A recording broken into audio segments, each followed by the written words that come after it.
പണ്ട് ഒരു മോട്ടിവേഷൻ സ്പീക്കറുടെ മോട്ടിവേഷൻ ക്ലാസ് കേൾക്കുകയായിരുന്നു. അദ്ദേഹം ആത്മഹത്യയെക്കുറിച്ച് പറയുന്നു. അയാൾ പറയുന്നു, അയാളുടെ അടുത്ത് ഒരുത്തൻ വന്നു, അയാൾക്ക് ആത്മഹത്യ ചെയ്യാൻ തോന്നുന്നു എന്ന് പറഞ്ഞു.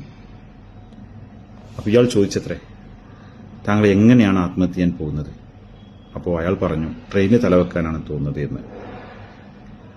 അങ്ങനെ ഇദ്ദേഹം ആത്മഹത്യ ചെയ്യാൻ കരുതുന്ന വ്യക്തിയെ കൊണ്ട് വാതിലിന്റെ അടുത്തോട് ചെന്ന് അയാളുടെ കൈ വാതിലിന്റെ അവിടെ വെച്ച് വാതിലമർത്തി.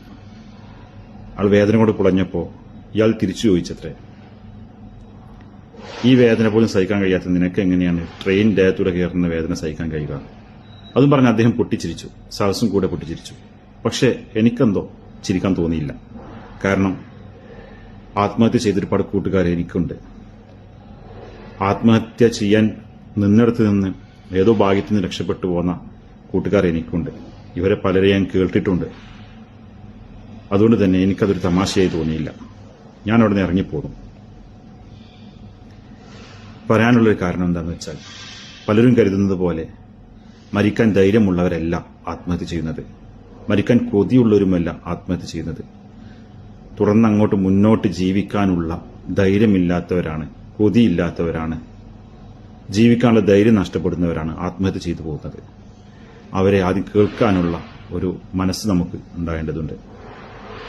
പലപ്പോഴും അവരൊന്ന് കേട്ടാൽ, ഒരു പക്ഷേ അവരൊന്ന് സമാധാനിപ്പിച്ചാൽ അവർ ജീവിതത്തിലോട്ട് തിരിച്ചു വന്നേക്കാം. ഏതെങ്കിലും നല്ല കൗൺസിലിംഗ് കൊടുക്കാൻ പറ്റുന്ന ഒരാളുടെ സഹായം കിട്ടിയാൽ ഒരു പക്ഷേ അവർ ജീവിതത്തിലേക്ക് തിരിച്ചു വന്നേക്കാം. അതുമല്ലെങ്കിൽ ക്ലിനിക്കൽ സൈക്കോളജി ലെവലിലോട്ട് പോകേണ്ട, ക്ലിനിക്കൽ ഡിപ്രഷൻ ലെവലിൽ അതിനെ ട്രീറ്റ് ചെയ്യേണ്ട, മരുന്ന് കഴിക്കേണ്ട വിധത്തിലുള്ള ആളുകളുണ്ടാകാം. അവർക്ക് മരുന്നോ മറ്റോ കൊടുത്താൽ ഒരു പക്ഷേ ഇത്തരം പ്രവണതകളിൽ നിന്ന് അവരെ രക്ഷപ്പെടുത്താൻ കഴിഞ്ഞേക്കാം. ആളുകൾ പല കാരണങ്ങൾ കൊണ്ട് ആത്മഹത്യ ചെയ്യുന്നവരുണ്ട്. കടബാധ്യത മൂലമുണ്ട്, പ്രണയനൈരാശ്യമുണ്ട്, ഡിപ്രഷനുണ്ട്, അങ്ങനെ തുടങ്ങി പല പല കാരണങ്ങൾ കൊണ്ട് ആളുകൾ ആത്മഹത്യ ചെയ്യുന്നുണ്ട്. എന്താണ് ഇവർ ആത്മഹത്യ ചെയ്യാനുള്ള കാരണമെന്ന് നമുക്ക് പലർക്കും അറിഞ്ഞൂടാ. അവരെ കേൾക്കാൻ തയ്യാറാവുമായിരുന്നെങ്കിൽ, അവരെ ഉൾക്കൊള്ളാൻ തയ്യാറാവുമായിരുന്നെങ്കിൽ, അവരെ ചേർത്ത് പിടിക്കാൻ തയ്യാറാകുമായിരുന്നെങ്കിൽ ഒരുപക്ഷെ അവരിന്നും ജീവിച്ചിരിക്കുമായിരുന്നു. ഇന്ന് ഈ ഒരു വീഡിയോ ചെയ്യാനുള്ള കാരണം, ഒരുപാട് തവണ ഈ വീഡിയോ ചെയ്യണമെന്ന് കരുതിയതായിരുന്നു. പക്ഷേ ഇന്നൊരു കൂട്ടുകാരന്റെ ആത്മഹത്യ വാർത്ത കണ്ട ഒരു ദുഃഖത്തിലാണ് ഞാൻ ഈ ഒരു വീഡിയോ ചെയ്യുന്നത്. പലരും പുറമെ കളിച്ചു ചിരിച്ച് നടക്കുന്ന പോലെയല്ല അവരുടെ ഉള്ളിൽ മനസ്സ്. തലേന്ന് രാത്രി വരെ കളിച്ചു ചിരിച്ച് ഞങ്ങളുടെ കൂടെ ഭക്ഷണം കഴിച്ച ഒരു കൂട്ടുകാരൻ പിറ്റേന്ന് രാവിലെ ഞാൻ ഉറക്കമുണരുന്നത് വാട്സപ്പ് മെസ്സേജ് കണ്ടിട്ടാണ്. എൻ്റെ കൂട്ടുകാരൻ ആത്മഹത്യ ചെയ്തു എന്ന് പറഞ്ഞിട്ട്. തലേന്ന് രാത്രി വരെ കൂടെ ഭക്ഷണം കഴിച്ച ഒരുത്തനാണെന്നും കൂടെ ഓർക്കണം. അപ്പോൾ മനുഷ്യർ പല രീതിയിലാണ് ചിന്തിക്കുന്നതും പ്രവർത്തിക്കുന്നതെല്ലാം. ആത്മഹത്യ ചെയ്യുന്ന ആ സമയത്തുള്ള ആ മാനസിക നിലയെ മറികടക്കാൻ കഴിയുക എന്നുള്ളതാണ് ഒന്നാമത്തെ പ്രധാനപ്പെട്ട കാര്യം. രണ്ടാമതായിട്ട്, ഇനിയൊരു തവണ ആത്മഹത്യ പ്രവണത ഉണ്ടാകാതിരിക്കാൻ എന്ത് ചെയ്യണം? നമുക്ക് എന്തും തുറന്നു പറയാൻ പറ്റുന്ന, എപ്പോഴും നമുക്ക് ആശ്രയിക്കാൻ പറ്റുന്ന, എന്ത് കാര്യങ്ങളും ഓപ്പണായി സംസാരിക്കാനും ഷെയർ ചെയ്യാനും സപ്പോർട്ട് ചെയ്യാനും ഒക്കെയുള്ള അങ്ങനെ ഒരു മനസ്സുള്ള ഒരാളുമായി എപ്പോഴും നമുക്കൊരു കണക്ഷൻ ഉണ്ടായിരിക്കേണ്ടതുണ്ട്. നമുക്ക് എന്ത് വിഷമമുണ്ടെങ്കിലും അങ്ങോട്ട് ഓടിച്ചെന്ന് നമുക്ക് തുറന്നു പറയാൻ പറ്റുന്ന ഒരാളെയെങ്കിലും നമ്മൾ ജീവിതത്തിൽ ഉണ്ടാക്കി വെക്കണം. എന്നാൽ ഒരു പരിധിവരെ നമുക്ക് രക്ഷപ്പെടാൻ കഴിയും. അതേപോലെ തന്നെ നമ്മൾ ശ്രദ്ധിക്കേണ്ട മറ്റൊരു കാര്യം, നമ്മളെല്ലാം പനിക്കുമ്പോൾ, തലവേദന വരുമ്പോൾ, നെഞ്ചുവേദന ഉണ്ടാകുമ്പോൾ, വയറുവേദന ഉണ്ടാകുമ്പോൾ, ചെവിവേദന ഉണ്ടാകുമ്പോൾ, പല്ലുവേദന ഉണ്ടാകുമ്പോൾ എല്ലാം നമ്മൾ ഡോക്ടറെ കാണുന്നുണ്ട്, ശരീരത്തിന് എന്താ അസുഖങ്ങൾക്കും. പക്ഷേ നമ്മൾ എത്ര വർഷമായി ജീവിക്കുന്നു? നമ്മൾ എപ്പോഴെങ്കിലും മാനസികമായിട്ടുള്ള എന്തെങ്കിലും ബുദ്ധിമുട്ടുകളുടെ പേരിൽ ഒരു സൈക്കോളജിസ്റ്റിനെ കൺസൾട്ട് ചെയ്യുന്നുണ്ടോ? ഒരു സൈക്കാട്രിസ്റ്റിനെ കാണുന്നുണ്ടോ? നമ്മുടെ മാനസിക നില ആകെ തെറ്റി മുഴുത്ത ഭ്രാന്താകുന്ന സമയത്ത് അപ്പോഴാണല്ലോ നമ്മുടെ നാട്ടിലൊക്കെ ആളുകൾ ഏതെങ്കിലും മാനസിക ആശുപത്രിയിൽ ആളുകളെ പ്രവേശിപ്പിക്കുന്നത്. പക്ഷേ നമ്മൾ എത്ര പേര് ഇടയ്ക്കെങ്കിലും ഒരു മനഃശാസ്ത്രജ്ഞനെ കാണുന്നുണ്ട്, കൗൺസിലിംഗ് എടുക്കുന്നുണ്ട്? നമ്മളെല്ലാവരും ഏറിയും കുറഞ്ഞും പലവിധ മാനസിക പ്രശ്നങ്ങളിലൂടെ, ടെൻഷനുകളിലൂടെ, ഡിപ്രഷനുകളിലൂടെ കടന്നു പോകുന്നവരാണ്.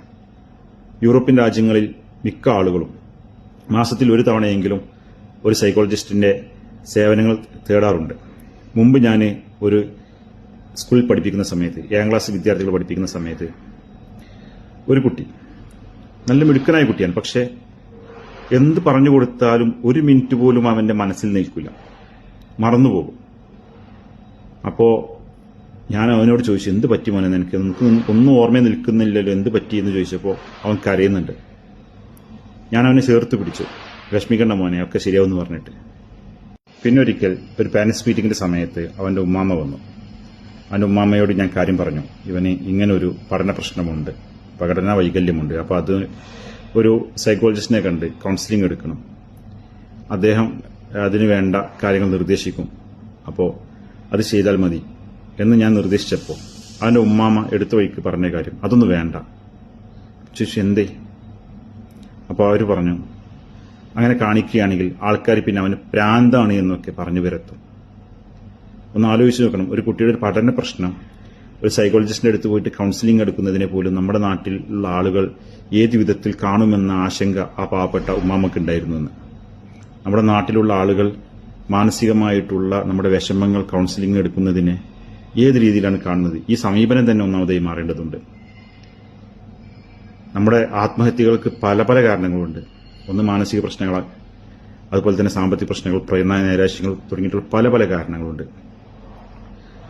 2 മാസം മുന്നേ എൻ്റെ ഒരു കൂട്ടുകാരി എന്നെ വിളിച്ചു. എന്നിട്ട് എന്നോട് പറഞ്ഞു, എവിടെ പെട്ടെന്ന് 2000 രൂപ എനിക്ക് അയച്ചു തരുമോ? ഞാൻ ചോദിച്ചു, എന്താണ് പ്രശ്നം, ആദ്യം കാര്യം എന്ന് പറ. അവർ കരഞ്ഞുകൊണ്ട് പറഞ്ഞു, ഓൺലൈൻ ലോൺ എടുത്തിട്ടുണ്ടായിരുന്നു ആപ്പിൽ നിന്ന്, അവരിപ്പോൾ വിളിച്ച് ഭീഷണിപ്പെടുത്തുന്നു, മോർഫ് ചെയ്ത ചിത്രങ്ങൾ ബന്ധുക്കൾക്കും മറ്റും അയച്ചു കൊടുത്ത് മാനം കൊടുത്തുമെന്ന് പറയുന്നു, അങ്ങനെ അവർ ചെയ്യുകയാണെങ്കിൽ ഞാൻ ആത്മഹത്യ ചെയ്യും എന്നൊക്കെ പറഞ്ഞ് അവർ ഭയങ്കര കരച്ച്. ഞാൻ പറഞ്ഞു, 5 പൈസ അയച്ചു കൊടുക്കരുത്, നേരെ പോലീസ് സ്റ്റേഷനിലോട്ട് പോകാൻ പറഞ്ഞു, കേസ് ഫയൽ ചെയ്യാൻ പറഞ്ഞു. അങ്ങനെ ഞാൻ പറഞ്ഞതിന്റെ അടിസ്ഥാനത്തിൽ അവർ പോലീസ് സ്റ്റേഷനിൽ പോയി കേസ് ഫയൽ ചെയ്തു. SI പറഞ്ഞു, പേടിക്കാനൊന്നുമില്ല, നമ്മൾ കേസ് ഫയൽ ചെയ്തിട്ടുണ്ട്, നമ്പർ അവർ വിളിക്കും, അവർക്ക് ബ്ലോക്ക് ചെയ്താൽ മതി എന്ന് പറഞ്ഞു. ഒരു പക്ഷെ അവർക്ക് എന്നെ വിളിക്കാൻ തോന്നിയത് നന്നായി. വേറെ ആരെങ്കിലും വിളിച്ചിരുന്നെങ്കിൽ ചിലപ്പോൾ പൈസ അയച്ചു കൊടുക്കുമായിരുന്നു, വീണ്ടും അവർ ഭീഷണിപ്പെടുത്തുമായിരുന്നു, ഇതിങ്ങനെ തുറന്നുകൊണ്ടേയിരിക്കുമായിരുന്നു. എത്ര അയച്ചു കൊടുത്താലും ഓൺലൈൻ ആപ്പുകാർ വീണ്ടും വീണ്ടും ഭീഷണിപ്പെടുത്തിക്കൊണ്ടേയിരിക്കും, വീണ്ടും വീണ്ടും അയച്ചു കൊടുക്കും. അവസാനം ഒരു ആത്മഹത്യയെ അവർ അഭയം തേടുമായിരുന്നു. ഇന്നും ആത്മഹത്യ ചെയ്ത എൻ്റെ ഒരു കൂട്ടുകാരൻ ഓൺലൈൻ ലോൺ ആപ്പിന്റെ ഭീഷണിയെ തുടർന്നാണ് ആത്മഹത്യ ചെയ്തത് എന്ന് കേട്ടു. ഒരുപാട് ഓൺലൈൻ ആപ്പുകൾ കേന്ദ്ര സർക്കാർ നിരോധിച്ചിട്ടുണ്ട്. പക്ഷേ ഇപ്പോഴും പല ഓൺലൈൻ ആപ്പുകൾ പുതുതായിട്ട് പ്ലേ സ്റ്റോറിൽ കടന്നു വരുന്നുണ്ട്. എൻ്റെ പ്രിയപ്പെട്ട കൂട്ടുകാരോട് ഓർമ്മപ്പെടുത്താനുള്ളത് എന്താണെന്ന് വെച്ചാൽ, നിങ്ങൾക്ക് കിഡ്നി വെക്കേണ്ടി വന്നാലും ഒരു നിലക്കും ഒരിക്കൽ പോലും ഓൺലൈൻ ലോൺ ആപ്പുകളിൽ നിന്നും നിങ്ങൾ ആരും ലോൺ എടുത്ത് പോവരുത്. നിങ്ങളുടെ വീടും പറമ്പ് വിറ്റ് തിരിച്ചടച്ചാൽ പോലും അവരുടെ കോളുകൾ വന്നുകൊണ്ടേയിരിക്കും, ഭീഷണികൾ വന്നുകൊണ്ടേയിരിക്കും. അതും പാകിസ്ഥാൻ നമ്പറിൽ നിന്നാണ് പലപ്പോഴും കോളുകൾ വന്നുകൊണ്ടിരിക്കുന്നത്, +92 കോഡ് വെച്ചിട്ട്. അവിടെ പോലീസ് എന്ത് അന്വേഷിച്ചിട്ട് എവിടെ പോയിട്ടാണ് ഇവരെ പിടിക്കുക? അതും കൂടി ഒന്ന് ആലോചിച്ച് നോക്കണം നിങ്ങൾ. പാകിസ്ഥാനിൽ പോവുകയെ പാകിസ്ഥാൻ നമ്പറുകൾ വെച്ച് ഇന്ത്യയിൽ നിന്നാണ് ഓപ്പറേറ്റ് ചെയ്യുന്നത്. ഇങ്ങനെയെല്ലാം ഓൺലൈൻ തട്ടിപ്പുകൾ നടന്നുകൊണ്ടിരിക്കുന്നുണ്ട്. പ്രിയപ്പെട്ട കൂട്ടുകാർ, ഒരു നിലയ്ക്കും ഇതിൽ പെട്ടുപോകരുത്. മറ്റൊരു കാര്യം, ആത്മഹത്യ ഒന്നിനും പരിഹാരമല്ല എന്ന് പലയാവർത്തി പലരും പറഞ്ഞത് കേട്ടിട്ടുള്ള ആളുകളാണ് നിങ്ങൾ. നിങ്ങൾക്ക് അങ്ങനെ ഒരു പ്രവണത ഉണ്ടാകുന്ന സമയത്ത് ആ ഒരു സമയത്തെ മറികടക്കുക എന്നുള്ള വളരെ പ്രധാനപ്പെട്ട ഒരു കാര്യമാണ്. നിങ്ങൾക്ക് ഏറ്റവും ഡിപ്പെൻഡ് ചെയ്യാൻ പറ്റുന്ന കാര്യങ്ങൾ തുറന്നു പറയാൻ പറ്റുന്ന ഏതെങ്കിലും ഒരാളെങ്കിലും നിങ്ങൾ ഉണ്ടാക്കി വെക്കേണ്ടതുണ്ട്, അവരോട് സംസാരിക്കേണ്ടതുണ്ട്. നിങ്ങളുടെ കൂട്ടുകാർക്ക് ആർക്കെങ്കിലും ഇത്തരം ആത്മഹത്യാ പ്രവണതകൾ ഉണ്ടെങ്കിൽ അവരെ നിരന്തരം കേൾക്കേണ്ടതുണ്ട്, അവരെ ചേർത്ത് പിടിക്കേണ്ടതുണ്ട്, അവർക്ക് ആവശ്യമായിട്ടുള്ള മനഃശാസ്ത്ര സഹായങ്ങൾ നൽകേണ്ടതുണ്ട്, അവരെ കൗൺസിലേഴ്സിന്റെ അടുത്ത് എത്തിക്കേണ്ടതുണ്ട്, അവരെ തിരികെ ജീവിതത്തിലോട്ട് കൊണ്ടുവരേണ്ടതുണ്ട്. അവർ ആത്മഹത്യ ചെയ്തതിനു ശേഷം നമ്മൾ വിലപിച്ചിട്ട് കാര്യമില്ല. നമ്മുടെയൊക്കെ കൂട്ടുകാർ, ബന്ധുക്കൾ പലരും ആത്മഹത്യ ചെയ്തിട്ടുണ്ട് പലതരം മാനസിക പ്രശ്നങ്ങൾ കാരണം. അവരുടെയൊക്കെ ആത്മഹത്യയിൽ അറിഞ്ഞോ അറിയാതെയോ നമുക്കും ഒരു പങ്കുണ്ട്. എന്താണെന്ന് വെച്ചാൽ, അവരെ ജീവിതത്തിലോട്ട് തിരിച്ചു കൊണ്ടുവരാൻ ആവശ്യമായിട്ടുള്ള കാര്യങ്ങൾ നാം പലരും ചെയ്തിട്ടില്ല. അതിലും ഒന്നാമത്താണ് അവരെ കേൾക്കുക എന്നുള്ളത്, അവരെ ചേർത്ത് പിടിക്കുക എന്നുള്ളത്, അവർക്ക് ആവശ്യമായിട്ടുള്ള വൈദ്യസഹായങ്ങളും മറ്റും നൽകുക എന്നുള്ളത്. അത് നമ്മളാരും പലപ്പോഴും ചെയ്തിട്ടില്ല.